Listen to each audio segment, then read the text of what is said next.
Rasul sallallahu alaihi wasallam mengatakan, "Ballighu anni walau ayat," sampaikan dari aku walaupun satu. Alhamdulillah, summa alhamdulillah, nahmaduhu wa nasta'inuhu wa nastaghfiruh wa na'udzu billahi min syururi anfusina wa min sayyiati a'malina. May yahdihillahu fala mudilla lahu wa may yudlil fala hadiya lahu. Asyhadu an la ilaha illallah wahdahu la syarika lah wa asyhadu anna nabiyyana Muhammadan abduhu wa rasuluhu la nabiyya ba'dah. Allahumma shalli wa sallim wa barik wa karrim ma'azim ala sayyidina Muhammadin wa ala alihi wa ashabihi ajma'in, amma ba'd. Alhamdulillah, summa alhamdulillah, segala puji bagi Allah Subhanahu wa ta'ala yang dengan segala limpahan rahmat dan karunia-Nya sehingga pada pagi hari ini kita masih bisa bersama-sama melangkahkan kaki kita menuju ke rumahnya Allah Subhanahu wa ta'ala untuk mencari ridhonya Allah Subhanahu wa ta'ala dengan melakukan daripada sholat subuh secara berjamaah, dan dilanjutkan lagi kita duduk di rumahnya Allah Subhanahu wa ta'ala untuk mencari ridhonya juga dengan duduk di majelis taklim. Insyaallah semuanya ini adalah bentuk daripada rasa syukur kita kepada Allah Subhanahu wa ta'ala. Tidaklah Allah Subhanahu wa ta'ala berikan kesehatan kepada kita kecuali kita gunakan kesehatan tersebut untuk selalu mencari ridho daripada Allah Subhanahu wa ta'ala. Dan semoga kita semua yang berada di sini digolongkan oleh Allah Subhanahu wa ta'ala sebagai hambanya yang pandai mensyukuri nikmatnya. Amin ya rabbal alamin. Kemudian tak lupa pula salawat beserta salam selalu kita haturkan kepada baginda Nabi besar Muhammadin sallallahu alaihi wasallam, juga kepada para keluarganya, juga kepada para pengikutnya hingga akhir zaman. Yang harapan kita semua dengan salawat kita kepada Rasulullah sallallahu alaihi wasallam kelak nantinya ketika di padang mahsyar kita akan mendapatkan syafaatnya Rasulullah sallallahu alaihi wasallam, dan dengan syafaat tersebut kita akan memperoleh sebuah tempat yang sangat kita idam-idamkan, yaitu bisa mendapatkan surganya Allah Subhanahu wa ta'ala berkat syafaatnya Nabi Muhammad sallallahu alaihi wasallam.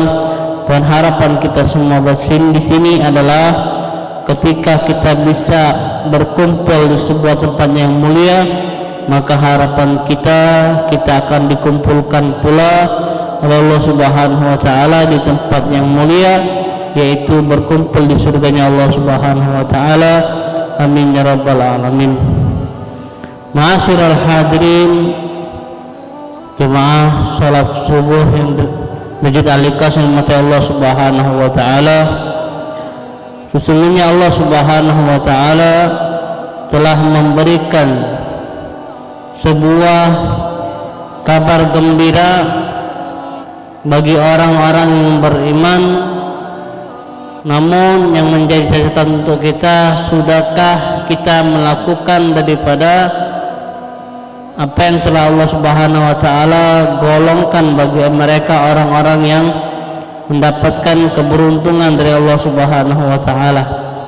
Di dalam surah Al-Mu'minun ayat 1 sampai 11 Allah Subhanahu wa ta'ala berikan daripada kabar gembira bagi mereka orang-orang yang mukmin. Ada kategori-kategori yang insya Allah setelah kita mendengar kategori ini, kita akan berusaha semaksimal mungkin untuk menjadikan diri kita ini menjadi golongan atau menjadi kategori yang Allah Subhanahu wa ta'ala berikan kepada mereka keberuntungan. Di dalam surah Al-Mu'minun Allah Subhanahu wa ta'ala memberikan kita kategori-kategori yang mana yang menjadikan sebuah landasan untuk kita melakukan sebuah ibadah kepada Allah Subhanahu wa taala agar berharap mendapatkan keberuntungan dari Allah Subhanahu wa taala.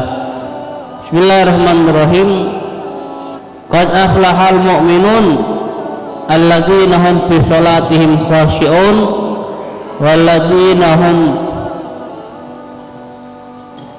anil lagwi mu'ridun walladzina hum lizakati fa'ilun walladzina hum li furujihim hafizun illa ala azwajihim aw malakat aymanuhum fa innahum ghairu malumin. Kita terangkan dulu ayat 1 sampai 6. Siapakah orang-orang yang mereka bisa mendapatkan keberuntungan dari Allah Subhanahu wa taala? Yaitu golongan yang pertama yang dikategorikan oleh Allah Subhanahu wa taala adalah qad aflahal mu'minun walladzina hum lisholatihim khashi'un, adalah mereka orang-orang yang ketika melakukan ibadah kepada Allah Subhanahu wa taala mereka dalam keadaan khusyuk. Nah, yang menjadi pertanyaan untuk kita adalah, sudahkah kita ini khusyuk dalam ibadah kepada Allah Subhanahu wa taala? Memang tidak bisa kita pungkiri bahwasanya ketika kita ibadah kepada Allah Subhanahu wa taala pasti belum 100% diri kita ini untuk khusyuk. Ya, belum bisa untuk membuat diri kita ini ketika ibadah kepada Allah Subhanahu wa taala dalam keadaan khusyuk, karena kita belum menanamkan sifat atau perilaku ihsan kepada Allah Subhanahu wa taala. Apa itu ihsan? Ihsan itu dikatakan di dalam kitab bahas masalah akidah, dikatakan bahwasanya ihsan itu anta'budullah ka'annaka tarah fa illam takun tarah fa innahu yarak. Ya. Ulama mengatakan sifat ihsan itu ialah ketika engkau beribadah kepada Allah, maka tanamkan dalam hati kita seolah-olah kita melihat Allah Subhanahu wa taala. Kalaupun kalian belum bisa, maka tanamkan dalam hati kalian sesungguhnya Allah Subhanahu wa taala melihat kalian. Nah, kalau sudah ada di dalam diri kita sifat seperti itu atau perilaku seperti itu, maka sedikit demi sedikit yang namanya kekhusyuan itu akan timbul. Orang yang belum bisa khusyuk di dalam ibadah kepada Allah Subhanahu wa taala karena mereka belum menanamkan sifat ihsan. Ya, kalau sudah sifat ihsan ketika dia ibadah atau di luar ibadah, maka mereka pasti menjauhi daripada yang namanya kesalahan atau yang namanya perbuatan dosa. Ya, kalau mereka ibadah, pasti ibadah mereka khusyuk. Kalau di luar ibadah, maka kalau mereka ada tanamkan sifat ihsan di dalam diri mereka, mereka pasti menjauhi yang namanya maksiat. Subhanallah. Kalau ada dalam diri kita sudah tanamkan sifat ihsan, insya Allah yang namanya diri kita ini pasti 100% bakal jauh dari yang namanya dosa. Ya. Tidak mungkin kalau mereka menanamkan sifat ihsan dalam diri mereka masih berada maksiat, tidak mungkin. Karena inilah, kalau sudah orang tersebut dalam diri mereka sudah sifat ihsan, pasti mereka itu tidak akan melakukan maksiat. Dan inilah yang kita harapkan dalam diri kita masing-masing, berusaha semaksimal mungkin adakan dalam diri kita sifat ihsan, agar supaya ketika kita ibadah kita dalam keadaan khusyuk, dan ketika kita di luar ibadah kita dalam keadaan selalu jauh dari yang namanya maksiat. Insyaallah kita bisa menanamkan dalam diri kita yang namanya sifat ihsan. Dan kita beralih ke ayat yang kedua. Siapakah mereka orang-orang yang beruntung? Ialah walladzina hum 'anil lagwi mu'ridun, orang-orang yang menjauhi daripada perbuatan atau ucapan yang tidak ada manfaat. Nah, di sini kita bermain masalah lisan dan hati. Ya. Ini kan bertanda perkataan atau perbuatan yang tidak ada manfaat. Kalau kita lari daripada bahasa Arabnya itu jauhi daripada sifat pudul. Ya, sifat pudul itu apa? Galak ngurusi gawe wong. Benar tak? Kita ni dalam keadaan diri kita, ya, kadangan hal-hal yang tak manfaat, hal-hal yang tak kata kefaedah kita di dalamnya, kita semangat dalamnya. Tapi kalau hal-hal yang ada faedah atau mendapatkan manfaat, kita kadangan lesu. Inilah kita manusia. Contoh, ya, dan ini sudah banyak kita nyingok. Terkadang, ya, di jalan ada kejadian yang sebenarnya tidak mati manfaat untuk kita, yang sebenarnya kati manfaat untuk kita, tapi kita karena sifat pudul yang ada dalam diri kita dan diri manusia pengen tahu tadi, akhirnya turun. Ya, banyak kejadian macam itu, nengok kecelakaan, ya, kati manfaat sebenarnya untuk kita, tapi karena sifat pudul tadi nak tahu siapa yang kecelakaan, ini dan lain hal sebagainya. Padahal kalau kita nak tahu baik nyingok dari HP kan sudah bisa, tapi karena orang yang lalu ada sifat pudul tadi, akhirnya bikin suatu yang tidak kasih manfaatnya dan lain hal sebagainya. Ya, juga di dalam diri kita sebagai manusia kadangan, ya, bercerita tapi kasih faedahnya, ya, ngobrol-ngobrol yang tak kasih faedahnya. Tapi inilah sebagai manusia yang memang kadangan banyaklah yang melakukan perbuatan yang tak kasih manfaat, semangat mereka ngumpul untuk cuman ngobrol-ngobrol biasa. Kalau ngumpul untuk sesuatu yang faedah, kadangan sepi. Untuk faedah kadangan sepi. Ngumpul majelis sepi. Padahal ada faedah itu. Kita ngumpulnya ada faedah, mendapatkan keberuntungan dari Allah. Namun sepi. Tapi hal yang sebaliknya, ngumpul untuk dapat suatu faedah, cuma untuk ngobrol-ngobrol biasa ngabisi waktu, itu rame. Inilah pertanda bahwasanya orang-orang seperti ini mereka lebih rela untuk menggunakan waktu mereka untuk hal-hal yang tidak kasih guna. Ya, hati-hati orang-orang seperti ini, berarti mereka sudah menjauh daripada diri mereka dapat golongan yang sudah digolongkan Allah Subhanahu wa taala, yaitu golongan yang mereka meninggalkan perbuatan-perbuatan yang tidak kasih manfaat atau ucapan-ucapan yang tidak kasih manfaat. Nauzubillah, semoga kita bukan tergolong orang-orang yang melakukan perbuatan-perbuatan yang tidak ada faedah di dalam segi ucapan kita atau segi perbuatan kita. Nauzubillah.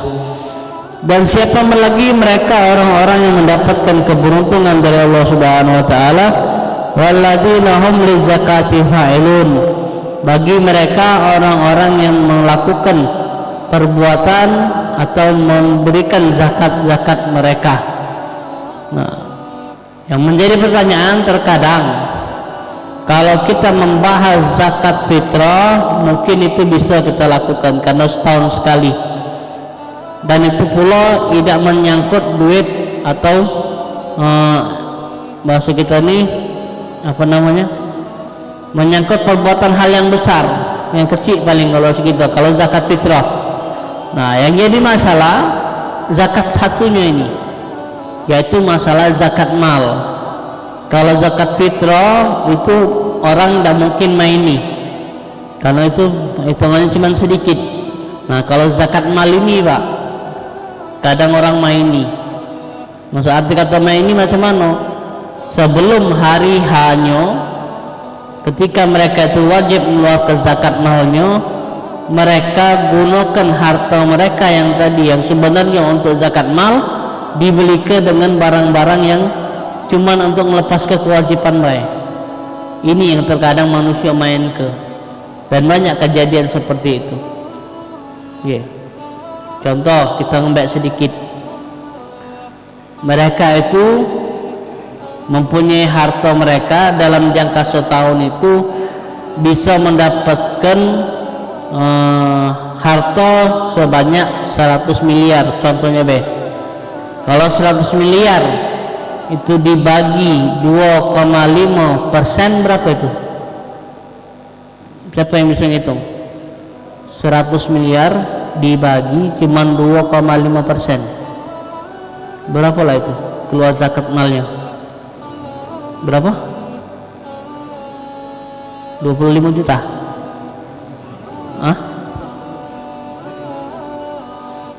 Berapa? 20 juta?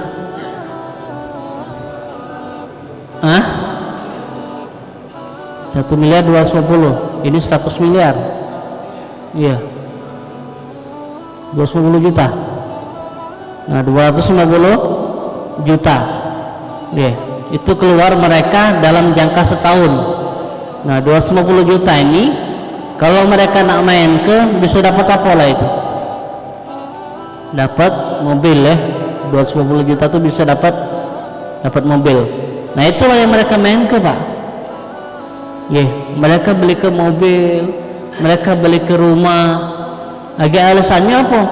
Aku tak bisa mengeluarkan zakat, aku gunakan duit zakat aku beli ke mobil, jadi aku tak wajib lagi zakat. Karena habis sudah, bahasa kita tuh habis. Inilah yang terkadang-kadang mereka itu menghalalkan segala cara untuk yang namanya melepaskan kewajiban mereka zakat mal. Padahal itu intinya kalau kita ngomong akalan-akalan manusia, tidak pasti mereka itu mendapatkan yang namanya kelepasan. Dalam pikiran manusia berarti aku tidak wajib lagi zakat, sudah tak ganti lagi duit zakat aku sudah beli ke mobil, sudah beli ke rumah, berarti tidak keluar lagi duit zakat aku. Padahal inilah orang-orang yang nak mainkan Allah, padahal mereka itu sedang melakukan perbuatan yang bisa mengancamkan diri mereka daripada melepas kewajiban pada Allah Subhanahu wa taala. Nauzubillah. Semoga kita bukan termasuk orang-orang yang menghalalkan segala cara untuk melepaskan kewajiban kita kepada Allah Subhanahu wa taala. Nyingoknya baik, kayak kita main-mainkan ini.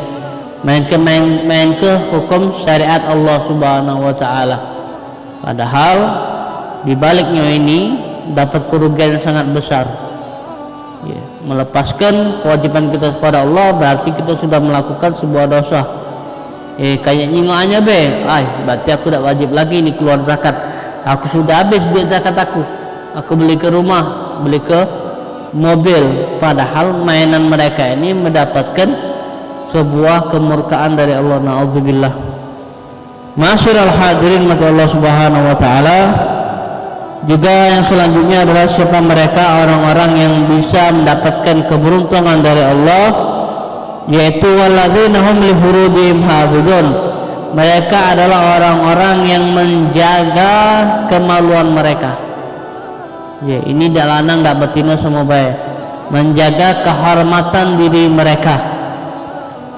Orang-orang seperti ini, mereka kalau bisa menahan hawa nafsu mereka dari melakukan perbuatan yang diharamkan oleh Allah Subhanahu wa taala, maka mereka mendapatkan keberuntungan dari Allah Subhanahu wa taala. Mereka telah menjaga kehormatan mereka, mereka telah menjaga kemuliaan diri mereka. Tidaklah orang yang bisa menahan hawa nafsu kecuali mereka itu telah berusaha untuk mulia ke diri kita. Dan orang-orang yang bisa menahan hawa nafsunya orang yang hebat. Bukan hanya di bulan Ramadan menahan hawa nafsu.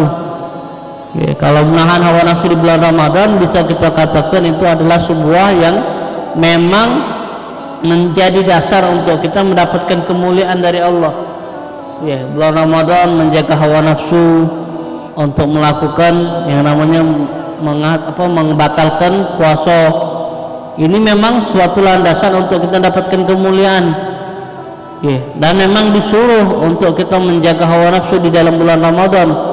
Namun orang yang paling hebat adalah ketika mereka di luar bulan Ramadan bisa menjaga hawa nafsu. Nah, ini wong yang hebat, Pak. Ya, kalau di luar bulan Ramadan masih bisa menjaga hawa nafsu mereka, ini wong yang hebat. Karena mereka apa? Tidak mendapatkan bahasa kita nih kalau kita katakan kan hawa nafsu itu bukan cuma di bulan Ramadan baik, di luar bulan Ramadan dan menjadi kewajiban, bukan. Menahan hawa nafsu ini di setiap waktu, bukan hanya di bulan Ramadan.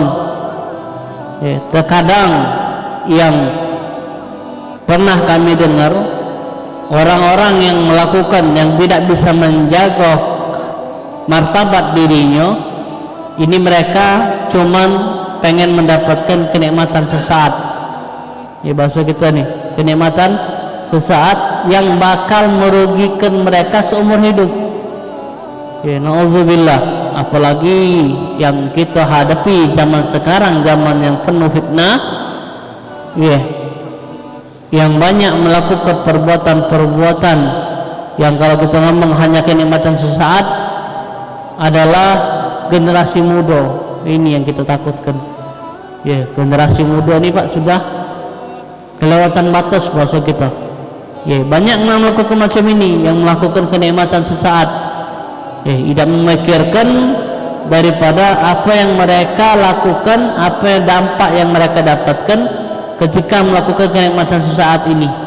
Ini jadi PR untuk kita, bagi orang tua yang mempunyai anak yang remaja.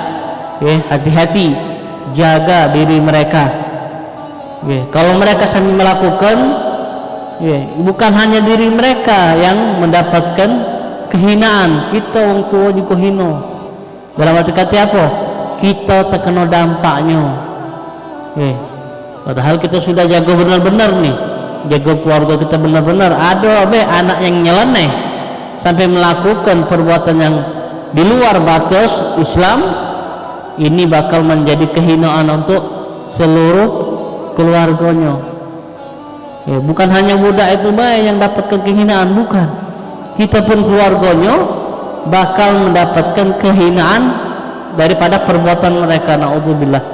Jadi ini menjadi pertanyaan atau menjadi PR untuk kita bersama, jaga daripada keluarga kita, jangan sampai mereka melakukan perbuatan-perbuatan yang boleh dikatakan tidak menjaga kemuliaan diri mereka. Kalau mereka bisa menjaga diri mereka, maka mereka juga bisa membuat diri kita jadi tenang. Kita sebagai orang tua kadang was-was, memang punya anak bujang, punya anak gadis, kadang was-was. Was-wasnya di mana? Kalau kita tidak teliti di dalam menjaga diri mereka, tidak teliti di dalam menjaga pergaulan mereka, maka kita bakal was-was. Tapi kalau kita bisa menjaga diri mereka daripada pergaulan mereka, maka insya Allah kita tidak jadi was-was lagi. Karena terkadang dari pergaulan inilah mereka bisa jauh dari Allah Subhanahu wa Ta'ala.